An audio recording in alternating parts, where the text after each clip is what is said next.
Assalamualaikum guys, welcome back to Carol Series. Hari ni mood nak bercerita kisah seram datang pula. So korang semua memang dah lama gila tunggu video seram dari Carol kan. Carol harap korang enjoy lah video ni. Layan santai-santai je. Sebab video kali ni pun Carol memang nak santai je sebenarnya. Tapi sebelum tu, yang mana baru sampai ke channel ni, korang tekan dulu butang subscribe and like button. Thank you so much.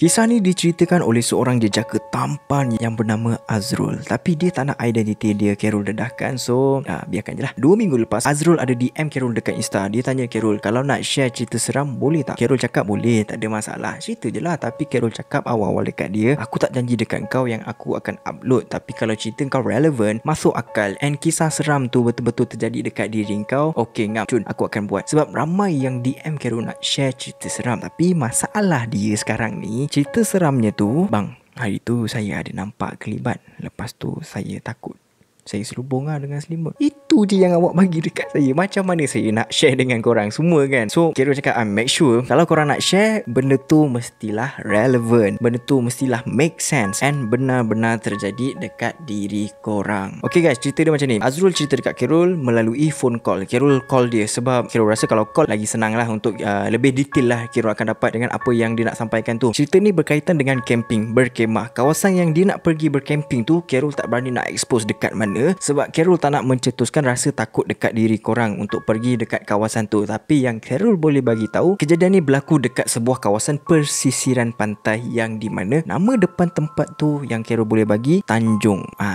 And kawasan tu pun berada dekat dalam negeri Johor juga. And Carol rasa Carol bagi hints lagi lah dekat korang. Pada tahun 2019, ada seorang budak perempuan berumur 9 tahun mati lemas dekat situ. Masa tu dia tengah main dengan 2 orang adik-beradik dia dekat persisiran pantai tu. And suddenly, 2 orang adik-beradik dia tadi tu terus tak nampak tubuh budak perempuan tu. Diorang bagi tahu dekat mak bapak diorang yang diorang punya adik ke kakak ke hilang lah. And then mak bapak dia pun terus pergi cari dekat sekitar kawasan situ, dekat pesisiran pantai tu. Diorang tak jumpa. Masa tu Carol rasa pukul 3 petang. Bila diorang tak dapat nak jumpa budak perempuan tu, lepas 2 jam, pada pukul 5 petang, diorang call polis. Diorang bagi tahu polis apa yang berlaku sebenarnya. So esoknya, bila polis dah mencari, bomba semua dah turun padang untuk mencari budak perempuan tu, barulah diorang jumpa budak tu yang dah tak bernyawa guys. Bukan tu je. Pada tahun 2019 tu juga, ada seorang lelaki mati lemas sebab dia nak selamatkan 2 orang yang tengah lemas juga masa tu. Niat dia baik sebenarnya. Dia nak selamatkan orang, tapi akhirnya orang yang dia nak selamatkan tu terselamat, tapi dia yang tak dapat nak diselamatkan. Sedih gila guys kes ni. Pada tahun 2020,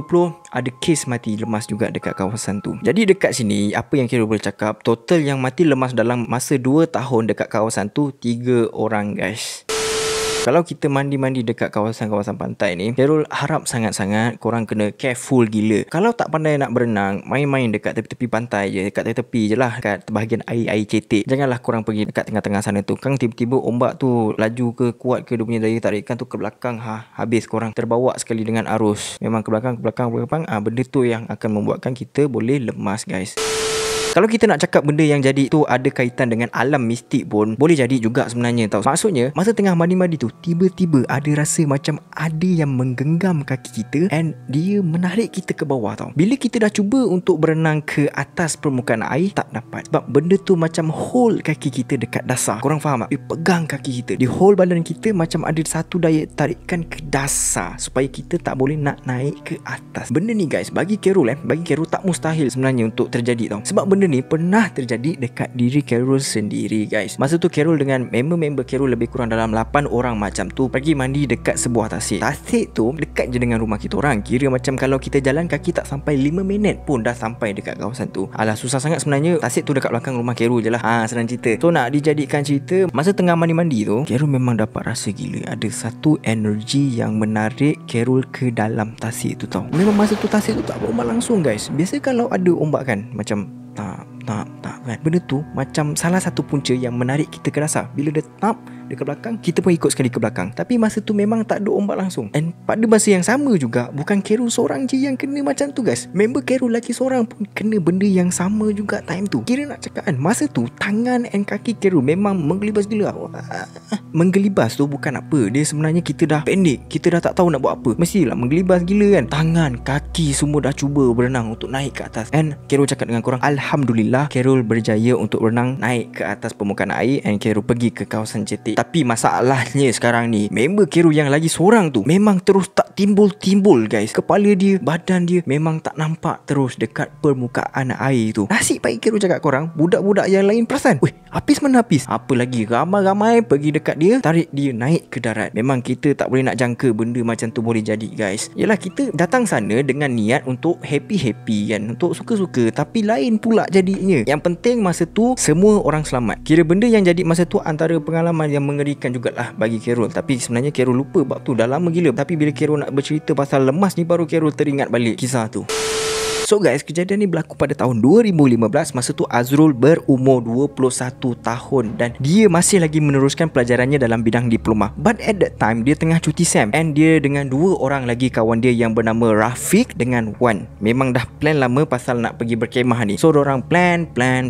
Hari dorang nak berkemah tu jatuh pada hari Rabu guys. Kira sampai sana Rabu petang and then Jumaat pagi baru dorang gerak balik. Rabu, Khamis, Jumaat, 3 hari. Rabu malam, Khamis malam, 2 malam. So aktiviti yang dorang nak lakukan tu makan masa dalam 3 hari 2 malam. Macam itulah yang plan dorang nak buat. Untuk pengetahuan korang semua, Azrul sebenarnya dia tak pernah pergi bercamping. Kira dia tak minat lah benda-benda outdoor ni. Tak pernah pergi hiking semua. Dia memang tak minat langsung dengan aktiviti outdoor macam ni. Dia pergi ni pun sebab dia nak luangkan masa dia dengan kawan-kawan dia. Lagipun yang si Rafiq dengan Wan tu sibuk jajak dia. So dia pun okey lah. And at the same time, dia nak releasekan tension selepas diorang berhempas pulas untuk menjawab final exam. Dah penat jawab final exam, kita ambil lah satu aktiviti yang boleh kita releasekan tension. Jadi guys, kalau bercamping atau berkemah, ada 3 benda yang penting dekat sini. Yang pertama mestilah kemah. Kalau tak ada kemah, nak tidur dekat mana nanti? Takkan nak tidur dekat dalam kereta, kaki lengoh. Yang kedua, sumber air untuk minum, untuk mandi. Yang ketiga, sumber makanan. Tak kisahlah nak BBQ ke, nak rebus ke, it's all up to you. Dorang punya plan masa tu memang smooth gila. Kemah, Wan dah ada kemah besar, memang boleh muat 3 orang dekat dalam tu. Sumber air pula, tempat yang dorang nak pergi tu macam sebuah pantai rekreasi. Korang tahulah kalau ada rekreasi, kat situ ada toilet. Kiranya memang tak ada masalah dekat situlah pasal sumber air. Sumber makanan pula semuanya di-provide oleh Azrul sebab mak dia ada restoran. Jadi tempat BBQ, arang, makanan mentah semua Azrul yang bawa. So guys, tibalah masa yang dinanti-nantikan oleh dorang. Pada hari Rabu pukul 5.30 petang, dorang bergerak satu kereta je dari kawasan perumahan dorang pergi ke tempat yang dituju. Rafiq ni dia punya perangai okey, cuma kadang-kadang tu dia suka takut-takutkan orang. Contohnya masa dalam perjalanan tu, Azrul ada tanya something dengan Rafiq and Wan. Weh, kalau malam-malam kat sana tak seram ke? Sebab kita datang time weekdays ni, mana ada orang dekat sana tu. Yang ada pun kita je nanti kan. So Rafiq pun jawab, tak ada benda lah Rul, kau relax je lah. Kalau hantu nak kacau kita, kau jangan risau. Aku ada, aku setepak je hantu tu nanti. Tapi kalau dia kacau kau, habislah kau. Aku tak nak masuk campur padan muka kau.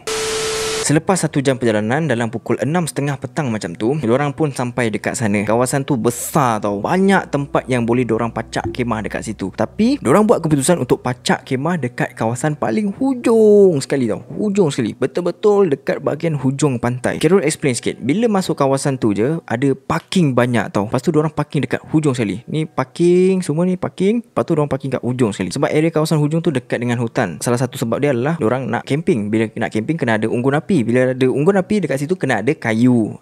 So diorang akan cari kayu untuk buat unggun api kat dalam hutan tu. Lagipun dekat bahagian hujung pantai tu ada satu pokok besar. Diorang boleh pacak kemah dekat bawah pokok tu. Orang kata tu masih lagi selamat lah kalau ada ribut ke hujan ke yang datang kan. So Wan pun parking kereta and diorang semua turun keluarkan barang. Wan bagi instruction sebab Wan ni dia macam dah berpengalaman sikit dalam bidang bercamping ni lah. Dalam 3-4 kali macam tu lah. Wan bagi explanation dekat dorang. Yang paling biasa kita dengar, mulut jangan celupar sebab kita dekat tempat orang sekarang.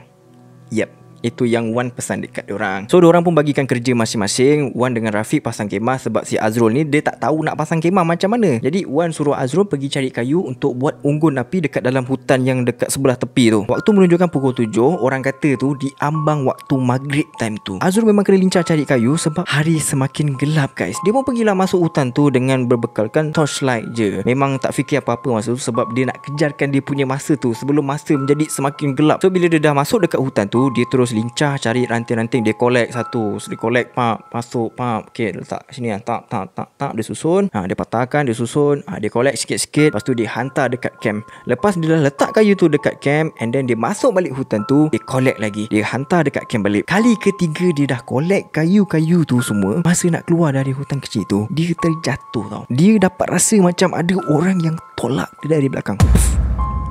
Macam tu. Dia bangun, dia toleh ke belakang, tak nampak sesiapa pun. Dalam hati dia memang tak tahu nak cakap apa masa tu. Dia dah rasa lain macam. Dia dah rasa memang ada orang yang tolak dia masa tu. Daripada dia tak fikir apa-apa masa dia mula-mula masuk hutan tu, tiba-tiba dia teringat sekarang ni waktu maghrib lagi guys. Dia terus lari dengan sekuat hati dia. Bila masa tu dia dah lagi sikit je nak sampai ke keluar hutan tu, dia terjatuh lagi sekali. Kaki dia macam tersadung something tau. Dia bangun, dia dah tak boleh nak fikir apa-apa. Dia sambung lari ke arah member-member dia, tempat yang dorang pacak kemah untuk bercamping tu kan. Dekat situlah member dorang, tempat dorang pacak kemah untuk bercamping ni, dengan jarak hutan yang Azrul masuk tu lebih kurang dalam 100 meter guys. Agak jauh sikit lah. Memang tercungap-cungap sikit lah Azrul dibuatnya. Pada masa tu Wan dengan Rafiq yang nampak dia tengah tercungap-cungap tu tanyalah dekat dia, "Engkau apa hal Rul? Apa sang kau lari?" Azrul dia macam diamkan diri dia sekejap. Dia tak cakap apa-apa. Dia macam dalam pada masa di tengah cungap-cungap tu, dia fikir dekat dalam kepala dia, sama ada dia nak bagi tahu dekat orang ke tak pasal kejadian yang berlaku dekat dia tadi tu. So Azrul buat keputusan, dia rasa benda tu tak perlu bagi tahu dulu, sebabnya dia tak nak benda yang jadi tu membuatkan kawan-kawan dia jadi takut, and then kemungkinan orang akan batalkan niat untuk bercamping dekat situ. So Azrul pun bagi tahu dekat orang yang sebenarnya dia lari tu sebab dia dah tak tahan nak terkencing. That's why lah dia berlari daripada arah hutan tu. Padahal dia plot twist dekat situ.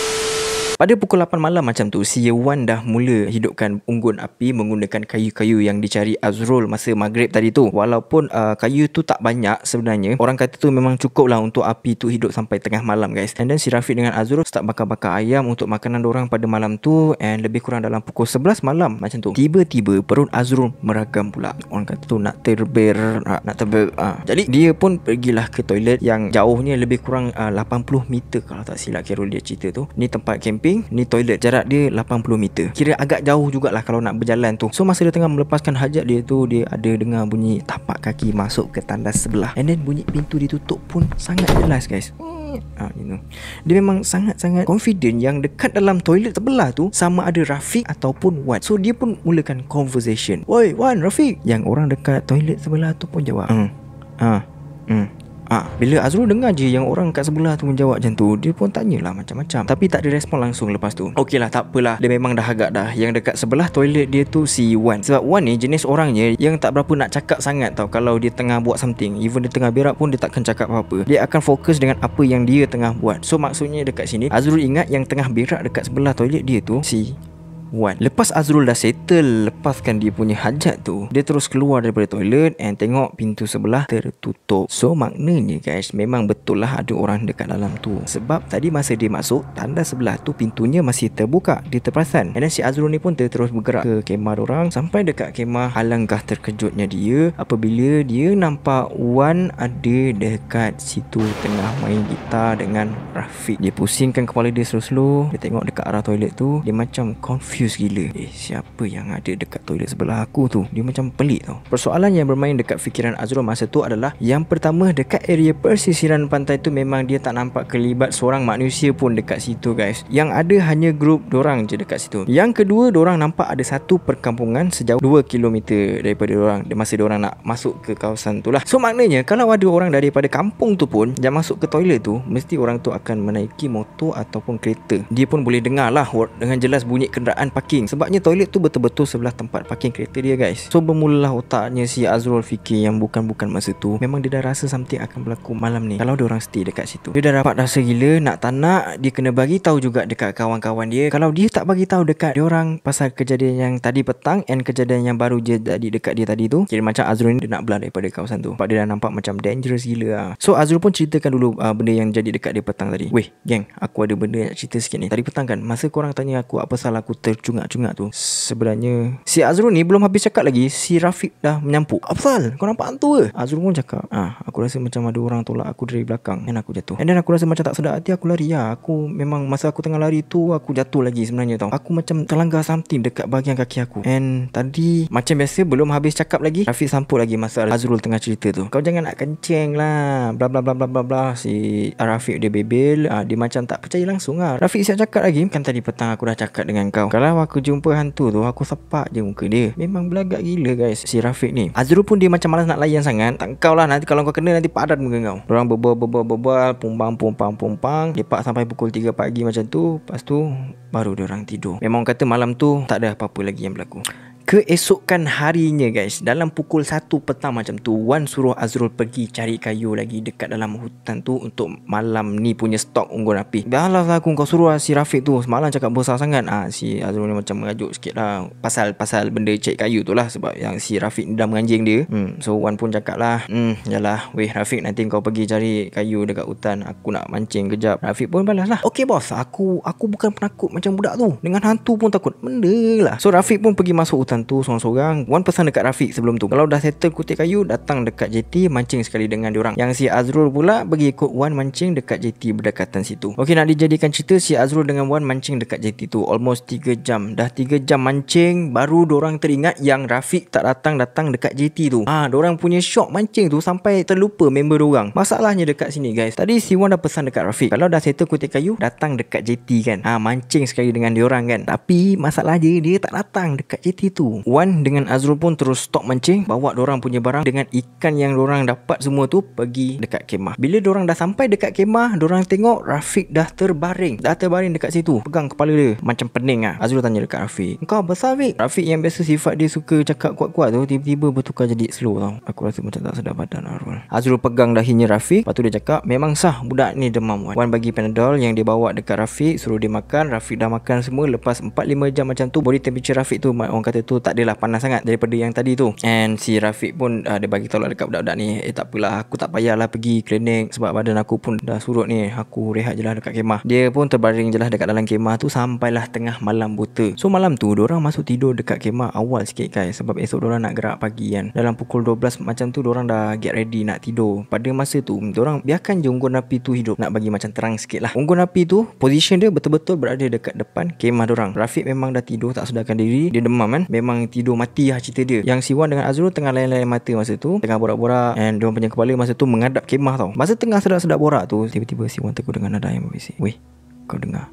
Weh Azrul, kau dengar tak? Azrul pun reply, aku dengar.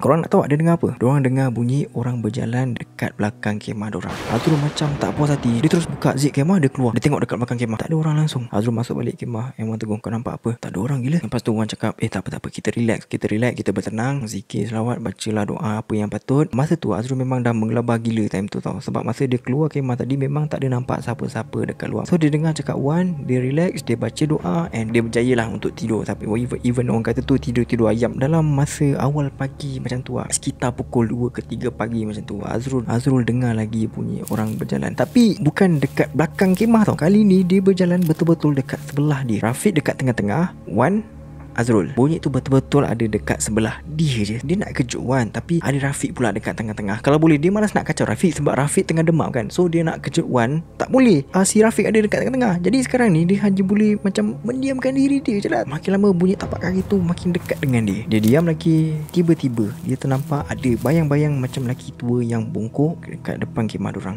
Dekat bayang-bayang tu pun ada nampak macam janggut dekat bahagian dagu dia. Dia cuba untuk tutup mata dia tau, tapi memang tak boleh nak tutup. Kalau boleh dia memang tak nak tengok langsung benda tu. Bayang-bayang tu dia macam terhasil daripada cahaya unggun api yang masih tak terpadam dekat depan kemah dorang. And then mungkin Azrul terlampau terkejut, jadi dia pun tiba-tiba macam terus lost, terus tak sedarkan diri dia. Esok paginya tahu-tahu dia macam tersedar yang Wan dekat depan mata dia tengah kejut dia. Terus bangun. Kira Wan kejut dia, terus siap-siap nak balik lah. Dia terus bangun, siap-siap, barang semua dah kemas, dah masuk dalam kereta, dorang pun gerak. Wan memang dah plan nak sarapan dekat salah satu warung yang berdekatan dengan pantai tu. Kira macam lebih kurang 2 km lah jaraknya. Korang ingat tak yang Carol cerita yang ada kampung 2 kilometer yang diorang jumpa tu. Dekat kampung tu lah diorang singgah untuk sarapan. Masa dekat warung, Azrul pun ceritalah dekat Wan and Rafiq pasal kejadian yang berlaku dekat dia malam semalam tu. Masa tengah cerita-cerita, tiba-tiba macam dekat sebelah diorang ni ada pakcik. Pakcik meja sebelah tu menyampuk. Malam tadi kamu tidur dekat pantai tu ke? Cik, kena kacau.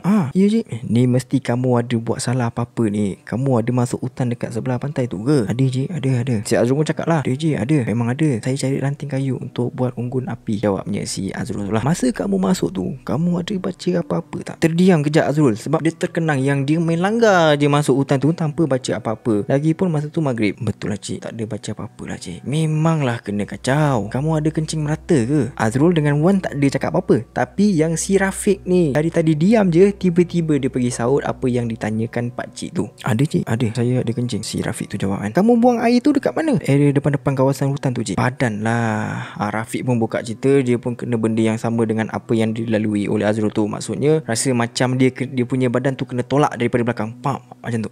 Sama dengan apa yang dilalui oleh Azrul tu lah. So pakcik tu pun nasihatkanlah dekat orang, kalau datang ke tempat orang, kena jaga tingkah laku, jangan cakap besar, jangan kencing merata.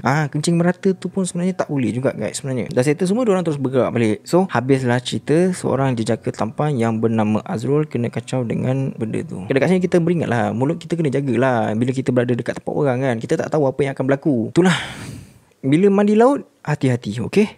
Tu je. Okay guys, sebelum video ni habis, Carol nak bagi tahu dekat korang, Magic Blue ada buat satu promotion. Korang hanya perlu bayar RM8 untuk mendapatkan suplemen Habatus Sauda. Korang tahu Habatus Sauda tu sangat-sangat orang kata berkhasiat untuk diri kita, and benda tu diorang bagi free. Korang hanya perlu bayar RM8 saja. Kalau korang betul-betul nak, korang boleh tekan link description di bawah.